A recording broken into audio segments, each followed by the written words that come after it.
For decades, whispers have echoed through gospel halls and smoky lounges, unsettling rumors that the Queen of Soul's first child was not just the product of a secret, but of an unthinkable betrayal. Could Aretha Franklin have been pregnant at 12, with her own father's child? To understand why the rumors around Aretha's first pregnancy persist, we have to look deeper, not just into Aretha's silence, but into the man at the center of the storm. Her father, Reverend Clarence LaVaughn Franklin. Known as C.L. Franklin, he was no ordinary preacher. By the 1950s and 60s, his sermons were broadcast nationally, selling on vinyl like hit records. Crowds filled churches just to hear him speak. His influence was enormous, but behind the pulpit, C.L. was no saint. He pastored Detroit's New Bethel Baptist Church, one of the most powerful black churches in America. But C.L. Franklin's reputation for spiritual charisma was rivaled only by his appetite for pleasure.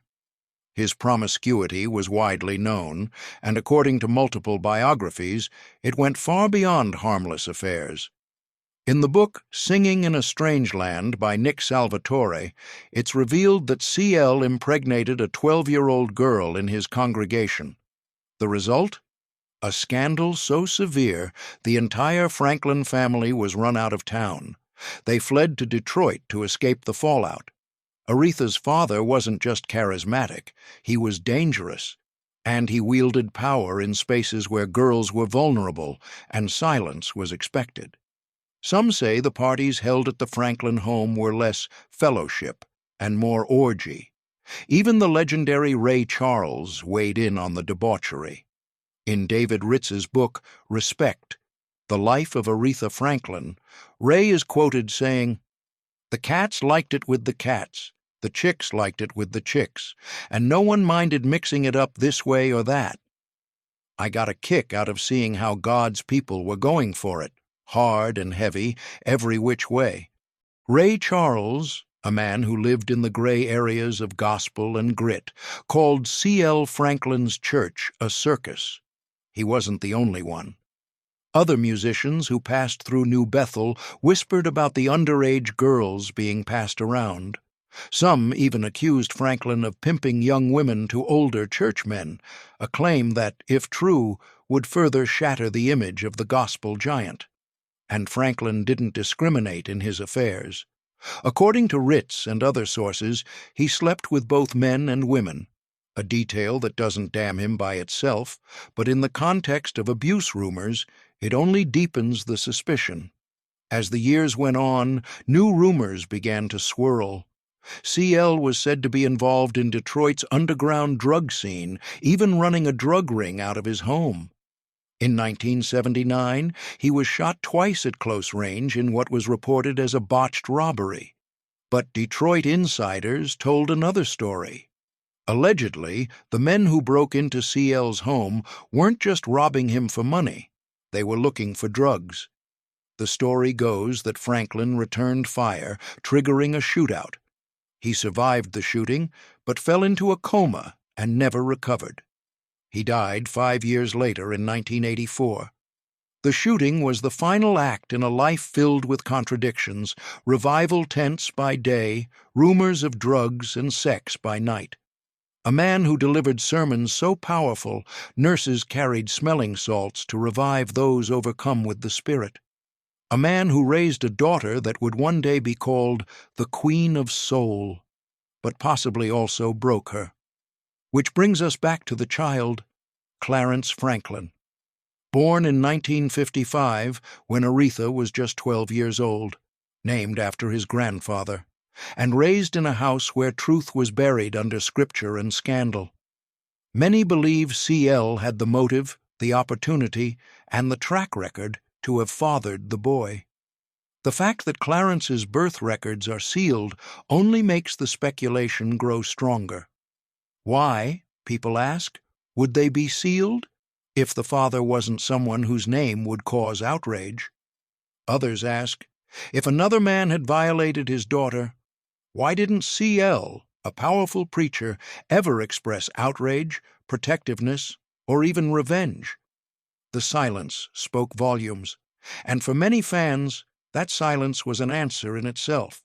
Before we continue, if this story is resonating with you and you believe these hidden histories deserve to be told with care, compassion, and truth, we invite you to support our work here on Retro Waves. Tap subscribe, hit the like button, and help us keep these legacies alive through real stories, real voices, and real emotion. We're not just telling music history, we're honoring the lives behind the legends. Despite decades of speculation and secrecy, some sources attempted to name names. Biographer David Ritz, in his acclaimed book Respect, The Life of Aretha Franklin, claimed that the father of Aretha's first son was Donald Burke, a boy she knew from school. Ritz suggests that the pregnancy may not have been the result of abuse, but of a youthful, perhaps consensual encounter. But here's the thing. That claim, like everything else, is impossible to verify.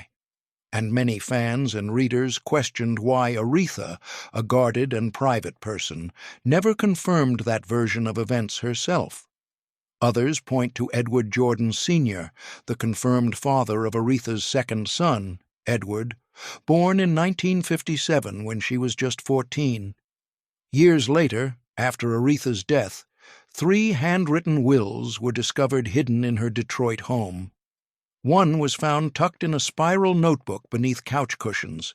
In it, Aretha wrote that Clarence's father was Edward Jordan Sr., the same man who fathered her second son. But that document raises more questions than it answers. The will included a chilling instruction. Edward Jordan Sr. was never to receive or handle any money belonging to Clarence. The word never was underlined twice, in all caps. What was Aretha trying to say? Did she regret naming him the father? Was she protecting Clarence from someone who failed him?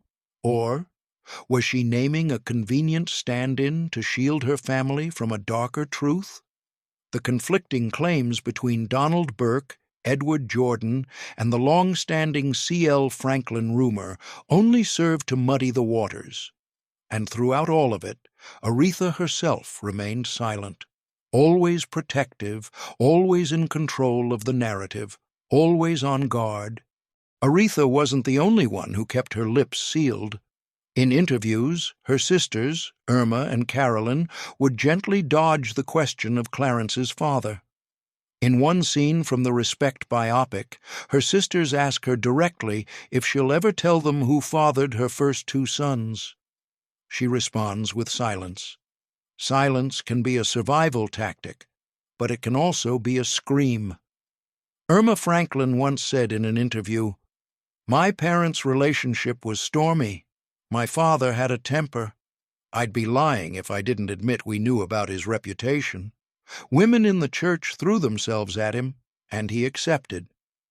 Even Aretha herself, in a rare interview with NPR, confirmed, "You could see it, the women taking off behind him, sitting in the front pew in high slits and short skirts." C.L. Franklin was adored, idolized, but within the Franklin family there was a quiet acknowledgement that his image did not always match his behavior. And that's what makes this story so hard to ignore. If the man who helped shape her voice also shaped her trauma, how do we reconcile that? Clarence himself has never publicly revealed who his father is. Some sources say he doesn't know, others say he was told. What we do know is this. Of all 4 of Aretha's sons, Clarence's birth certificate is the only one that remains sealed. That's not speculation. That's fact. And yet, Aretha never let that define him. He was her first child, her private child, the one she shielded from the press and the spotlight. What happened in that house when Aretha was 12 may never be confirmed, but for many, fans, biographers, even those within gospel music, it's not hard to believe that the truth could be darker than any song she ever sang. If Aretha Franklin carried this pain, this secret, she carried it with grace. She went on to have 3 more sons, Edward, Teddy, and Kekhoff, each named after their fathers, each raised with the dignity and distance Aretha demanded from the public. She guarded her children fiercely as she guarded herself. Her artistry, her voice, was her shield, a cry and a declaration. From respect to natural woman, she sang as someone who knew the weight of silence and the triumph of surviving it. She never needed to say what happened. She said it all through song, and maybe that's why the mystery has endured, not because people want salacious answers, but because we feel in her voice that she knew something too heavy to speak aloud. Today, as we honor Aretha Franklin's legacy, we must do so with compassion, not just for the woman we saw, but for the girl we never truly knew. The rumors? They've lasted over 60 years. Some say C.L. Franklin fathered Aretha's first child. Some say it was Donald Burke. Others point to Edward Jordan. But perhaps the truth lies not in documents or rumors, but in the silence Aretha preserved like a sanctuary, a silence that speaks of hurt, survival, and the complexity of family. Maybe we'll never know who fathered Clarence Franklin. Maybe we're not supposed to. But we do know this: Aretha rose from whatever fire she endured and built a legacy no rumor can touch. She was not just the queen of soul, she was the queen of survival.